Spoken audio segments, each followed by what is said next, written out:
영광의 박수 한번 올려드리겠습니다. 기도하겠습니다. 하나님 아버지, 오늘 이 시간 성령님께서 우리에게 임하여 주옵소서. 하나님께서 우리를 부르신 그 영광스러운 부르심에 우리가 응답하게 해주옵소서. 우리가 행동하게 해주옵소서. 그러므로 세상을 정복하고 하나님 나라의 통치가 임할 것을 믿으며 열매를 맺게 될 것을 믿습니다. 우리 주 예수 그리스도의 이름으로 아버지께 감사하며 기도 올립니다. 아멘. 할렐루야. 우리 하나님께 다시 한번 영광을 올려드립니다. 여러분 기뻐하시기 바랍니다. 왜냐하면 하나님의 구원이 우리 가운데 임했기 때문입니다. 하나님의 구원은 완전합니다. 예수님께서 말씀하셔서 다 이루었다. 할렐루야. 십자가 돌아가시기 전에 예수님이 하신 말씀이 다 이루었다는 선언이었습니다. 그리고 머리를 숙이시고 영원히 돌아가셨죠. 이 구원은 누가 계획한 것입니까? 삼위일체 하나님 함께 계획을 하셨는데 성부 하나님께서 주도적으로 계획을 하셨다고 믿습니다. 그리고 그 계획을 실제로 이루신 분은, 주도적으로 이루신 분이 누구시냐면 성자 우리 주 예수 그리스도이심을 믿습니다. 그리고 그 예수님께서 이루신 구원을 이제 우리에게 전해주시고 확증해 주신 분이 바로 성령 하나님이십니다. 할렐루야. 이렇게 완전하고 놀라운 구원을 다 이루어 놓으셨어도 어떻게 해야 그 구원이 내 것이 됩니까?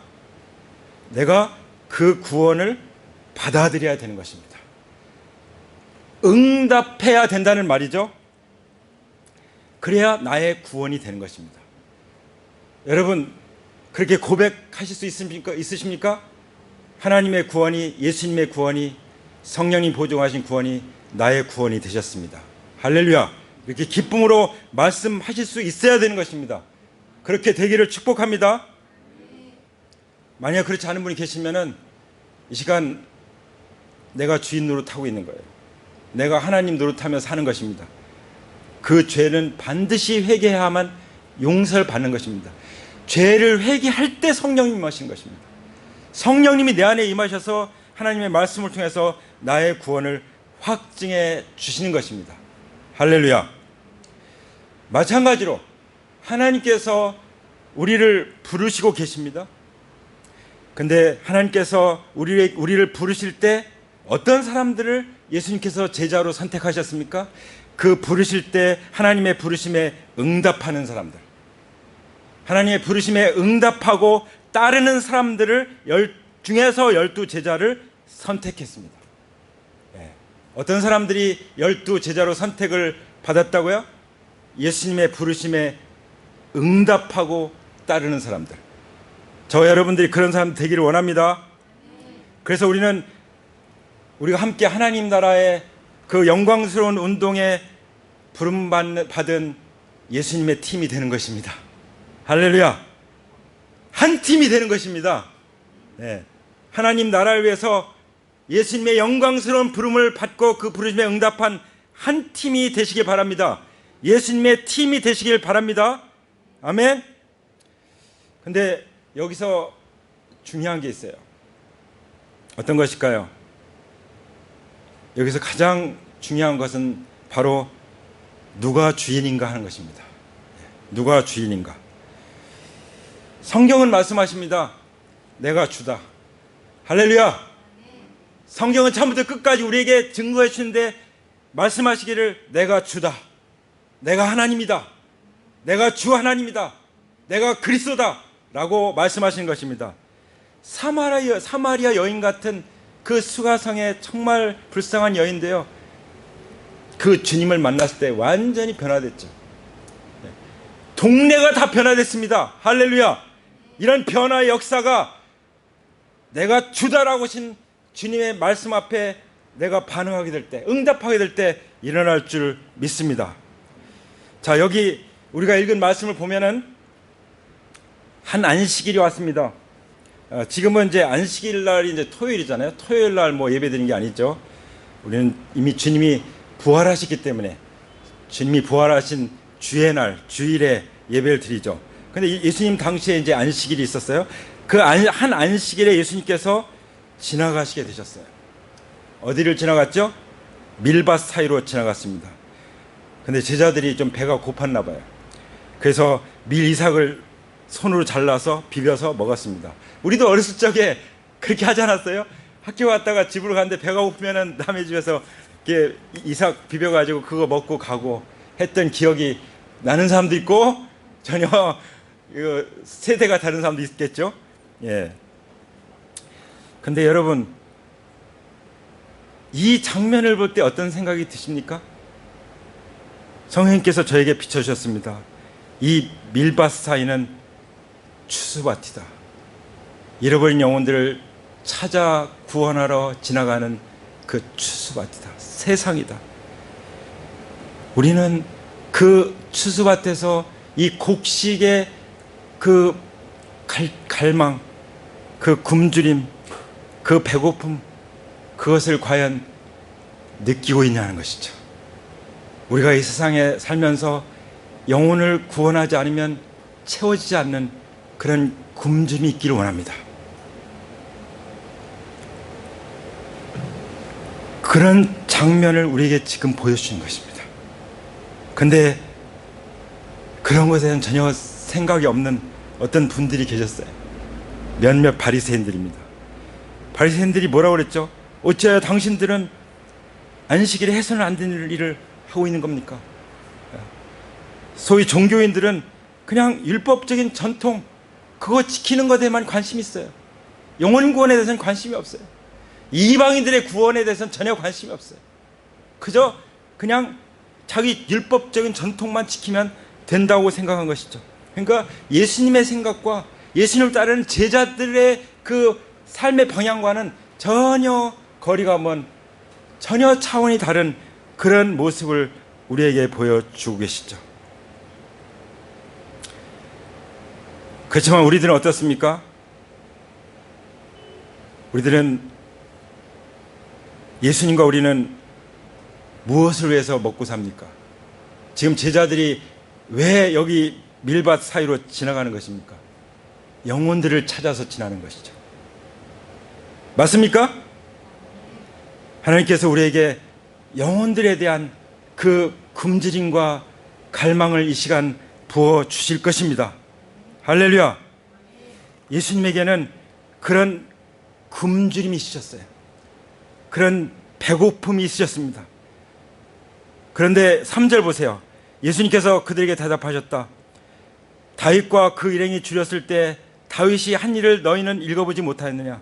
다윗이 하나님의 집에 들어가서 제사장들 밖에는 먹어서는 안 되는 제단 빵을 집어서 먹고 자기 일행에게도 주지 않았느냐?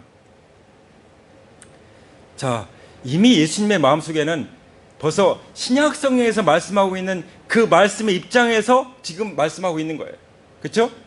여러분, 구약에서 보면은 제사장들만이 할 수 있는 일 있고 그 다른 사람들이 하면은 안 되는 일들이 있었어요. 근데 예수님은 어떻게 바라보십니까? 이미 구원받은 우리는 다 왕 같은 제사장이라고 하는 입장에서 말씀하십니다. 믿으시기 바랍니다. 구원받은 우리들은, 예수님과 우리들은 왕 같은 제사장들이에요. 예수님은 우리의 대제사장이십니다. 믿으시기 바랍니다. 그러면 무슨 제사장이냐? 잃어버린 영혼들을 찾아서 구원하는 복음의 제사장이라는 것을 우리는 알 수가 있습니다. 할렐루야. 그런 면에서 예수님께서 말씀하신 것입니다. 인자는 안식일의 주인이다. 예수님은 모든 율법과 모든 십계명과 모든 것의 다 주인이야. 그리고 그것을 친히 이루신 주인이신 것입니다. 우리는 우리가 그 율법을 다 이루기 위해서 평생 죽도록 거기에 집중하는 것이 아니라 이미 그 모든 것을 이루신 예수님을 마음속에 주님으로 모시고 누리면서 사는 것입니다. 그러니까 율법적인 차원하고 하나님 나라의 차원은 전혀 다른 것이죠. 여러분, 율법에서 말씀하시는 613가지 그 내용들하고 예수님이 마태복음 6장, 7장, 8장에서 말씀하시는 산상수훈하고 어떻습니까? 전혀 차원이 다르죠. 예. 오리를 가고자 하면 십리를 같이 가라. 예. 한쪽 눈을 빼달라고 하면 양쪽 눈을 빼주라. 도저히 예수님이 주인이 되시지 않고서는 할 수가 없는 일이에요. 그러니까 하나님이라 삶은 예수님이 주인 된 사람만이 누릴 수 있는 삶이에요. 믿습니까? 믿으십니까? 네. 그래서 그 예수님께서 하신 말씀들 보면은 안식일이 사람을 위해서 있는 것이 아니라 안식일이 사람을 위해서 있는 것이지 사람이 안식일을 위해서 있는 것이 아니다. 예. 율법이 우리를 보호하고 지켜주기 위해서 있는 것이지 우리가 율법을 지켜서 구원받으라고 있는 것이 아니라는 것이죠. 그렇기 때문에 율법은 선한 것이고 율법은 정말 귀중한 하나님의 말씀이에요. 그리고 하나님의 말씀을 따라서 살면 다 복을 받게끔 해주셨어요. 그런데 그것을 어떻게 넘어설 것이냐 하는 것이죠. 바로 안식일의 주인, 모든 율법의 주인이신 예수님을 믿고 따를 때, 그 모든 것의 주인이신 예수님에게 응답할 때, 예수님의 부르심에 응답할 때 우리는 그 충만한 은혜와 진리를 누리는 삶을 살게 되는 것입니다. 아멘? 그래서 율법은 모세를 통해서 받았지만 은혜와 진리는 예수 그리스도로 말미암아 온 것이라고 말씀하셨어요. 여러분, 이스라엘 백성들은 모세로부터 온 율법을 지키기 위해서 애쓰는 사람들이에요. 그 유대교는. 그러나 우리는 그런 사람들이 아니에요. 우리는 어떤 사람들이죠? 은혜와 진리가 충만하신 예수 그리스도로부터 온 은혜와 진리 안에서 사는 사람들인 것입니다. 아멘? 그렇기 때문에 그 은혜와 진리가 차고 넘쳐서 우리는 흘러가야만 행복하고 흘러가야만 내가 기쁨이 넘치는 사람들이에요. 그래서 예수님께서 뭐라고 말씀하셨냐? 요한복음 4장에 보면은 나의 양식은 나를 보내신 이의 뜻을 행하며 그의 일을 온전히 이루는 것이라고 말씀하셨습니다.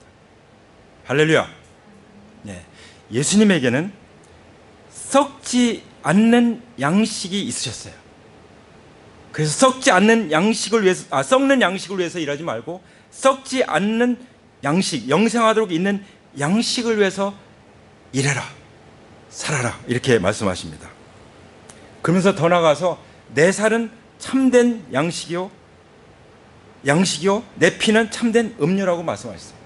자, 예수님은 자기 자신의 몸을 우리에게 주신 거예요. 그리고 우리가 떡과 잔을 참여할 때 주님이 이거 먹어라, 제자들이 그랬잖아요.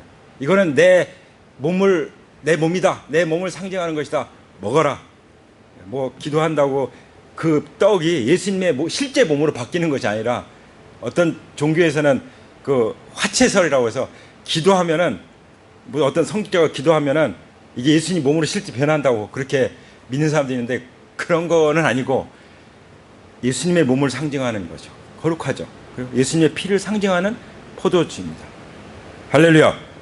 그래서 예수님이 자신의 몸을 주시고 자신의 피를 우리에게 흘려주신 것처럼 그 예수님을 전해서 잃어버린 사람들의 영혼이 구원받는 것, 이것이 예수님의 양식이라고 말씀하셨어요. 할렐루야. 예. 그래서 우리는 잃어버린 영혼들 향한 굶주림이 있는 줄 믿습니다. 예수님도 잃어버린 영혼들이 돌아올 때 그 기쁨으로 하늘나라에서 잔치를 벌이시는 것입니다. 이 땅에서 한 영혼이, 죄인 하나가 돌아오면은 하늘에서는 잔치가 있다고 말씀하셨죠. 할렐루야. 예. 예수님은 그래야 배부르신 거예요. 우리 예수님을 정말 흡족하게 될 수 있는 길이 뭐죠? 여기 말씀하신 것처럼 39절에 요한복음 6장 39절에 보면은 나를 보내신 이의 뜻은 내게 주신 자 중에 내가 하나도 잃어보지 아니하고 마지막 날에 다시 살리는 이것이니라. 40절에 보면 내 아버지의 뜻은 아들을 보고 믿는 자마다 영생을 얻는 이것이니 마지막 날에 내가 이를 다시 살리리라. 아멘. 예수님의 양식은 뭐라고요? 잃어버린 영혼들을 찾아 구원하는 것이고, 또 단 한 영혼도 잃어보지 않고 다 주님께 돌아와서 구원받고 천국에 가는 것이 내 아버지의 뜻이라고 말씀하셨어요. 그리고 그 아들을 보고 믿는 자마다 영생을 얻고 마지막 날에 다시 살아난다고 말씀하신 것입니다. 할렐루야. 우리 모든 사람들은 결국 주님 앞에 다 무릎을 꿇어야 돼요. 그렇지 않습니까? 죽음 앞에 언젠가는 가서 다 무릎을 꿇어야 되는 사람들에게 정말 필요한 소식, 기쁜 소식, 소망은 무엇입니까? 하나님의 뜻, 예수님의 양식, 바로 우리의 양식인 것처럼 아들 예수 그리스도를 보고 믿음으로 말미암아 영생을 얻어서 마지막 날에 성도의 부활이 되는, 그 몸이 살아나는, 여기에 참여하는 것이라는 것을 주님께서 친히 말씀하셨습니다. 할렐루야! 그럴 확신이 계십니까? 내가 오늘 죽음을 맞이하면 나 이제 하나님 품에 딱 거기서 깨어날 거야. 그 확신이 있으십니까? 그 확신이 없으면 가장 우선적인 문제는 그 문제. 어떤 선교사님이 그랬어요. 여자 선교사님이 정말 위험한 곳에 다니면서 복음을 전하는데, 선교하는데 무섭지가 않다는 거예요. 왜 안 무서우냐? 보통 이렇게 있으면요, 밤에, 낮엔 괜찮은데 밤에 어디가 깜깜한 데가 있으면 깜깜한 창고에서 뭐가 나올까봐 문 딱 걸어 잠그고 그러고 지내잖아요. 그만큼 우리는 두려움에 이 사로잡혀 있는 아주 연약한 존재들이죠.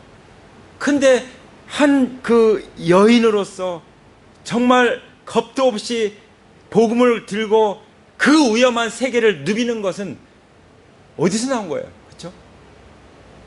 그분이 얘기했어요. 내가 어느 날 어느 순간 내가 강도를 만나서 죽는 순간이라 당한다고 할지라도 나는 죽는 순간 좀 아프긴 하겠지만 하나님 품에 있을 것을 믿습니다. 그래서 하나님께서 나에게 담대함을 주셨습니다. 그렇게 말씀하더라고요. 이게 그리스도인들입니다. 이 믿음이 부활신앙이에요. 할렐루야. 그래서 6절에 보세요. 6절. 누가복음 6장 6절에 보면은 또 다른 안식일에 예수께서 회당에 들어가서 가르치시는데 거기에는 오른손이 오그라든 사람이 있었다. 그때 또 이제 달려드는 사람들이 있었어요. 누구죠? 율법 학자들과 바리새파 사람들, 그 사람들이 예수님을 고발할 구실을 찾고 있었어요. 예수님 그냥 목을 지키고 있는 거예요. 뭔가 거슬린 거 있으면 고발하겠다. 결국은 끝내 가서 십자가 못 박아 죽인 거 아닙니까? 그것이 우리 온 인류의 죄를 담당하는 일이 됐지만, 그렇죠? 그래서 항상 엿보고 있는 사람이 있어요. 이게 누굽니까? 종교인들이에요. 그래서 가장 악한 중에 악한 사람이 누군지 아십니까? 자기가 주인된 종교인들이에요. 예수님도 필요 없어요. 자기 종교가 중요해요. 그래서 죽이기도 해요. 그게 가장 악랄한 것입니다. 그래서 누가 적그리스도가 된지 아십니까? 적그리스도들은요 가장 평화를 내세우는데 사실은 그게 거짓인 사람들이에요. 누구겠어요? 종교 지도자들 중에 나올 가능성이 많죠. 그렇죠? 근데 예수님께서 이걸 아셨습니다. 8절에 보면 예수님께서 그들의 생각을 아시고 손이 오그라든 사람에게 말씀하셨죠. 일어나라. 가운데 딱 서라. 그 율법 학자들과 바리새파 사람들이 다 지켜보는 가운데 딱 중앙에 세워놓고 고치시는 거죠. 할렐루야. 예수님이 말씀하십니다. 한번 생각해봐라. 내가 물어보겠다. 안식일에 착한 일 하는 게 옳으냐, 악한 일 하는 게 옳으냐? 안식일에 목숨을 건지는 게 옳으냐, 죽이는 게 옳으냐? 완전히 전국을 찌르는 그런 질문을 하시고 다 둘러보시고 딱 내 손을 내밀어라. 근데 그때 이 오른손이 마르고 오르거든 이 사람이 그 말씀대로 하죠. 손을 딱 내밀었어요. 그러니까 예수님 말씀하시면요 그 말씀대로 순종할 때 역사가 일어나는 거예요. 아멘. 어떻게 하면 그 순종할 수 있어요? 믿을 때 누구든지 정말 믿음으로 이 말씀을 받아들이면 구원의 확신을 얻습니다. 이 말씀을 받아들이고 믿음대로 사역하면 치유의 역사가 일어납니다. 이 말씀의 권능 그대로 믿고 성령의 권능으로 선포하면 악한 영이 떠나가는 것입니다. 할렐루야. 그때 어떻게 됐죠? 바로 그 손이 회복됐습니다.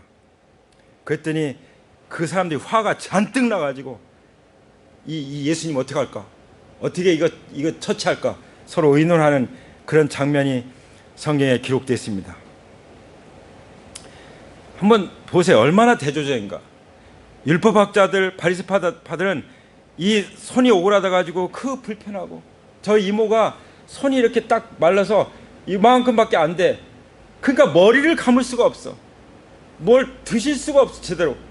그러니까 그 저희 집 가까이 사셨는데 저희 어머님한테 오셔. 머리 감으러. 그러면 저 어머니가 머리 다 감아주시고, 이제 저희 어머니 언니잖아요. 이모니까. 그렇죠? 그렇게 해서 사시다가 결국 또 주님을 믿으시고 이제 돌아가신 그 기억이 지금 납니다. 예. 얼마나 불쌍해요. 그렇죠? 이 불편하기 짝이 없고 누구의 도움이 없이는 제대로 품위 있게 살 수도 없는 이런 사람인데, 안식일에 이 사람 고쳐주냐 안 고쳐 이거 가지고 따지는 이 악랄함을 어떻게 하면 좋겠어요. 그렇죠? 그러나 우리 주님 어떤 분이십니까? 가장 자비하시고 긍휼이 많으신 주님이시죠. 그러니까 사람들이 어떻게 말하든 어떻게 공격하든 착한 일을 하시는 것이죠. 할렐루야. 우리 당연히 하나님이시니까 예수님이 착한 일이죠. 그러면 우리는 어떻게 해야 할까요? 우리 예수님을 모시고 사는 사람들 있잖아요. 그러면 우리도 그런 일을 할 수 있는 권능을 주셨잖아요. 우리에게도. 그렇죠? 그럼 우리도 그런 일을 행해야겠죠. 하기 원하십니까? 하시겠습니까? 할렐루야. 내가 믿음으로 해야 역사가 일어나는 것입니다. 예. 아이를 못 가는 사람 있으면은 그러면 내가 기도하겠습니다. 우리 같이 믿음으로 기도합시다. 기도하는 거예요. 누가 몸이 불편하시면 우리 기도합시다. 하나님 믿고 기도. 하나님 고쳐줄 수 있습니다. 원하시면 믿음이 하나님 역사할 수 있습니다. 그리고 또 기도해주고. 그럼 어떤 경우는 즉각적으로 고쳐주시는 경우도 있지만, 어떤 경우는 또 많은 기도를 통해서, 또 많은 사람들의 기도를 통해서 일으켜 주시는 경우가 있죠. 예. 그래서 우리는 하나님의 모든 부르심 앞에 응답하기를 원합니다. 할렐루야. 그래서 율법주의자들, 이게 거짓 종교죠. 이 공격을 받은 예수님은 어떻게 하셨죠? 은혜와 진리로 돌파해 버리신 거예요. 지금은 이 사람들이 좀 이렇게 그 눈치가 보이니까 다음에 하자, 그런 거 없어요. 지금 이 사람 반응이 안 좋으니까 그냥 에이 저기 그냥 나중에 또 하지. 아닙니다. 돌파하는 것입니다. 아멘. 믿는 사람들은 어떤 장애가 오면은 그걸 뛰어넘는 것입니다. 믿음은 그런 것입니다. 할렐루야. 예. 하나님은 예수님을 따르는 우리 안에 이미 하나님 나라의 용사의 기름 부으심으로 부어주신 줄 믿습니다. 우리는 부활하신 예수님을 마음속에 주님을 모시고 따라가고 있습니다. 우리의 주님은 살아계신 주님이십니다. 죽음도 이기시고 승리하신 주님이십니다. 마귀를 짓밟으신 주님이십니다. 할렐루야. 마귀의 머리를 짓밟으신, 뱀의 머리를 짓밟으신 그런 승리의 주님이신 줄 믿습니다. 그래서 우리는 영적 전쟁의 부름을 받았지만, 우리는 그 영적 전쟁에서 승리의 그 비밀 병기를 가지고 있는 사람들이죠. 아멘. 그래서 우리는 세상의 영혼을 구원할 수 있습니다. 우리는 온갖 질병들 치유하는 놀라운 일을 경험할 수 있습니다. 우리는 재정적인 자유도 누릴 수 있습니다. 우리는 악한 영들도 쫓아낼 수 있습니다. 내가 쫓아내는 것이 아니라 누구의 이름으로요? 예수 그리스도의 이름으로. 그래서 하나님 나라의 통치 가운데 우리가 살아갈 수 있는 것입니다. 악한 영들은 이미 다 무력화됐습니다. 이제 머리가 상해서 그냥 몸만 꿈틀꿈틀하고는 그런 존재예요. 그래서 이 치열한 영적 전쟁터에서 하나님의 피로 사신 이 교회는 승리의 교회입니다. 큰 승리의 교회. 그래서 하나님 나라는, 하나님께서는 이 교회를 통해서, 큰 승리의 교회를 통해서 새 일을 행할 것입니다. 우리 준비하기 원합니다. 그러기 위해서 하나님은 어떻게 하셨어요? 12 제자를 택하셨어요. 12절에 보면은 그 무렵에 예수께서 기도하시려고 산으로 떠나가서 밤을 새우면서 하나님께 기도하셨다. 자, 예수님이야 뭐 하나님이시니까 너 해가지고 딱 부르셔도 되잖아요. 근데 예수님은 그렇게 하지 않으셨어요. 밤새도록 아버지 앞에 가서 기도하면서 아버지와 의논하면서 누구를 뽑을까요? 그리고 나서 13절에 보면은 날이 밝을 때 예수님께서 자기의 제자들을 부르시고 그 가운데 12를 뽑으셨다고 말씀하십니다. 할렐루야. 이 안식일 날 이 오른손이 억울한 사람을 고쳐주면서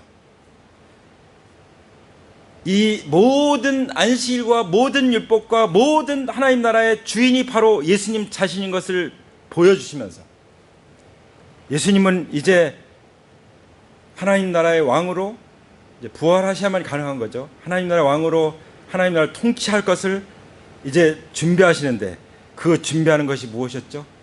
12 제자를 뽑는 것이었습니다. 네. 이 비밀을 저는 잘 몰랐었어요. 전에는 그냥 제자 삼으면 되지. 근데 왜 12 제자인가 잘 몰랐습니다. 여기 12 제자 이름이 쫙 나오잖아요. 이 사람은 어떤 사람이죠? 예수님의 부르심에 응답하여 따르는 사람들이었죠. 그 이름들이에요. 우리도 우리의 이름이 이런 12 제자의 명단에 드는 그런 기록되는 축복을 누리길 원합니다. 아멘이 안 나오시네요. 아멘! 네. 네. 그러면 왜 예수님이 12를 뽑으셨을까요? 궁금하시지 않으세요? 왜 12이야? 13도 아니고. 왜 그 마띠아가 왜 가룟 유다가 예수님 배신 때리고 가서 목매 자서 죽었는데 그냥 11명으로 하지 왜 마띠아를 뽑아서 12명을 채웠냐 이거죠. 왜 그때 성령이 임했고 교회가 탄생됐냐 이거죠. 왜 낮 12시간이고 밤 12시간이고 왜 1년은 12달이냐 이거죠. 도대체 12이라는 게 뭘까? 성경에서 12는요 다스림 통치의 숫자예요. 하나님은 창세기 1장 28절에서 최초로 부부에게 축복하셨어요. 생육하고 번성하여 땅에 충만하라. 정복해라. 그리고 다스려라. 그러니까 인간을 창조하시고 가정을 만드신 목적이 뭐예요? 다스리도록 하기 위해서. 그 다스리는 숫자가 12이에요. 숫자로 표현하면. 할렐루야. 네. 하나님 나라를 위해서 준비하신 것이 12 제자의 팀이었습니다. 그래서 예수님이 12 제자의 팀을 이루시는데 총 집중하셨고 그 다음에 12 제자가 완성됐을 때 성령님이 강력하게 임하셨고 사도행전의 역사가 펼쳐졌죠. 그래서 하나님 나라의 역사였죠. 마찬가지로 요한계시록에 보면은 뭐라고 말씀하시냐면 요한계시록 이전에 마태복음 19장에도 보면은 인자가 자기 영광의 보좌에 앉을 때 나를 따르는 너희도 12 보좌에 앉아 이스라엘 12 지파를 심판할 것이다. 율법주의 우리가 심판할 것입니다. 은혜와 진리가 충만한 교회가 바로 12 보좌에 앉아서 심판하게 될 것입니다. 할렐루야. 그리고 예수님은 12 제자를 따로 데리고 다니셨습니다. 예수님은 12 제자와 함께 앉아서 더 많이 가르쳐 주셨습니다. 할렐루야. 그래서 주님이 계시록 21장 14절인 것처럼 그 성의 성곽에는 12 기초석이 있고 그 위에는 어린 양의 12 사도의 12 이름이 있더라. 바로 이 하나님의 말씀 가운데 있는 이 통치의 이 원리 가운데 우리가 살아가게 될 때 우리는 세상을 정복하는 것입니다. 다스리는 것입니다. 할렐루야. 여러분 기업도 다스릴 수 있습니다. 교육도 다스릴 수 있어요. 예수의 영역도 다스릴 수 있어요. 가정도 다스릴 수 있습니다. 어떤 종교의 영역도 다스릴 수 있습니다. 정부도 다스릴 수 있는 것입니다. 결국은 아무리 강력한 정부도 예수 그리스도의 이름 앞에 굴복하게 될 것입니다. 할렐루야. 어떠한 돈 부자들도 예수 그리스도 앞에 굴복하게 될 것입니다. 왜냐하면 모든 것은 하나님의 통치 아래 있기 때문입니다. 우주 만물도 복종하게 될 것입니다. 할렐루야.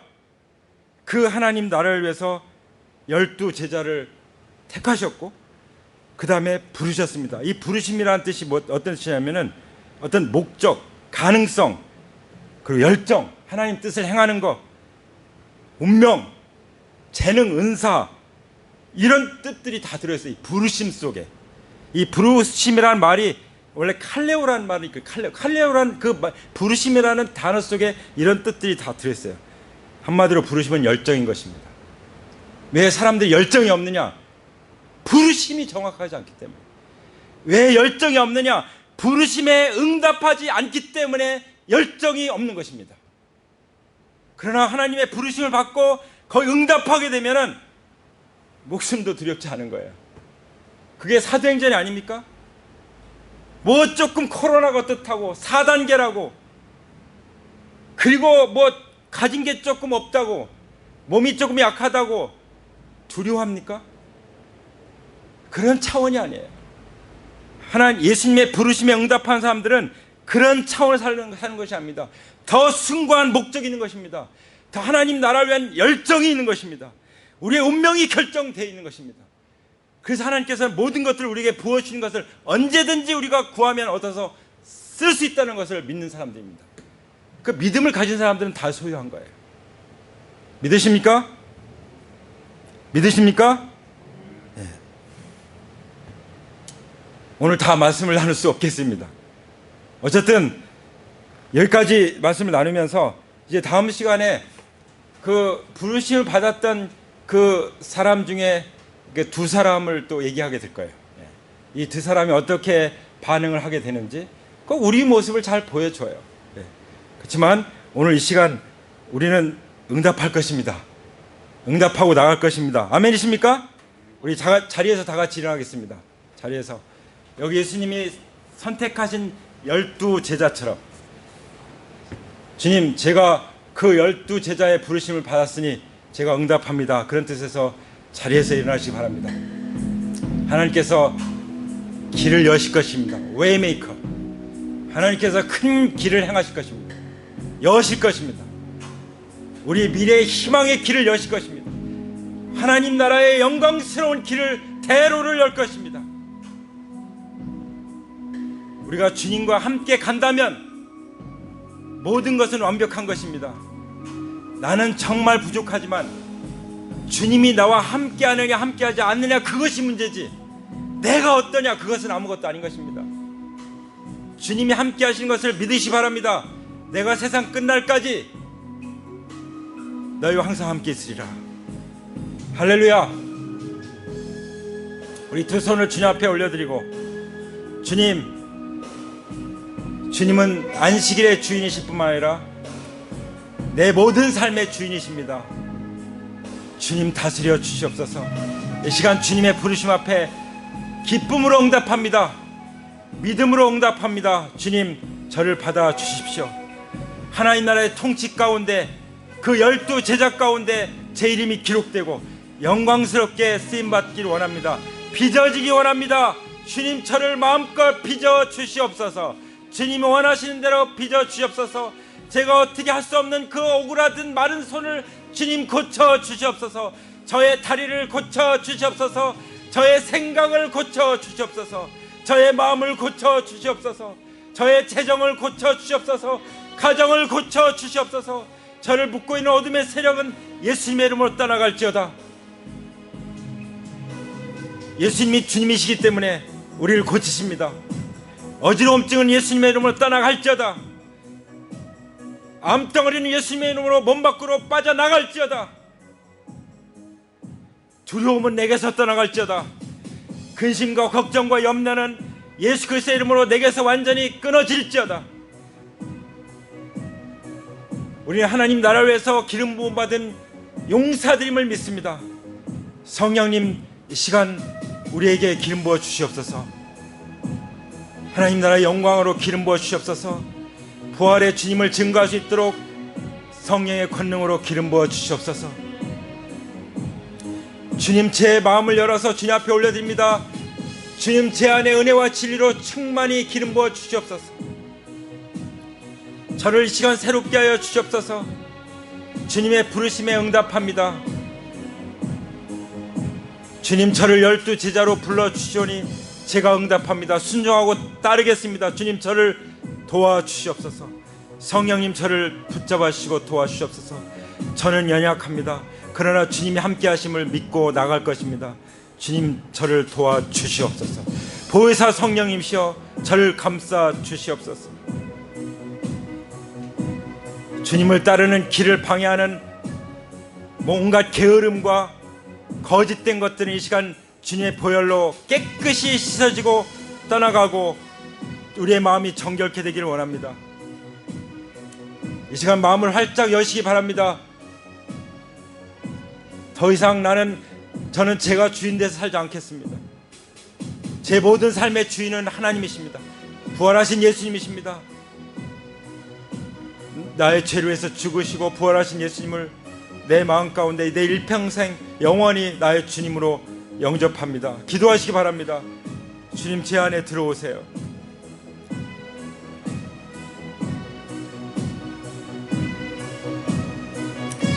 우리가 12 보좌에 앉아서 이제 심판하게 될 그날이 올 것입니다. 우리 주님과 함께 영광의 보좌에 앉히마 됐다고 말씀하셨습니다. 그런즉 누구든지 그리스도 안에 계시면 하나님 보좌 우편에 계신 예수님과 같은 그런 높은 신분으로 우리를 높여주셨다고 에베소서에서 분명히 말씀해 주셨습니다. 우리는 세상에서 구걸하는 자들이 아닙니다. 우리는 세상에서 누추하게 사는 자들이 아닙니다. 우리는 영광스럽게 베푸는 자들이고 복음을 증거하는 자들이고 하나님 나라 일꾼들이고 하나님 나라의 왕같은 제사장들이고 복음의 제사장들인 줄 믿습니다. 주님, 제사장답게 살 수 있도록 도와주시옵소서. 우리의 그릇을 키워주옵소서. 어린아이에 머물러 있지 않게 해주옵소서. 우리가 장성한 분량에 이르게 하여 주시옵소서. 감사합니다. 하나님, 영광 돌립니다. 하나님께만 경배드립니다. 영광 받으시옵소서. 모든 전기와 영광은 아버지께 영원히 있습니다. 우리 어린 양이신 예수 그리스도께 찬송과 능력과 부와 지혜와 위엄과 존귀가 있습니다. 할렐루야. 주님 홀로 영광 받으시옵소서. 우리 가운데 높임을 받으시옵소서. 영원히 찬송 받으시옵소서. 할렐루야. 이제는 우리 주 예수 그리스도의 은혜와 아버지 하나님의 사랑과 성령님의 교통하심이 이 영광스러운 하나님 나라의 12 제자의 부르심에 응답하여 주님께 순종하고 따르고자 헌신하는 하나님의 귀한 자녀들 외 이제로부터 영원토록 함께 하시기를 부활하신 예수 그리스도의 이름으로 간절히 축원합니다. 아멘. 아멘. 할렐루야. 우리 하나님께 영광 돌리면서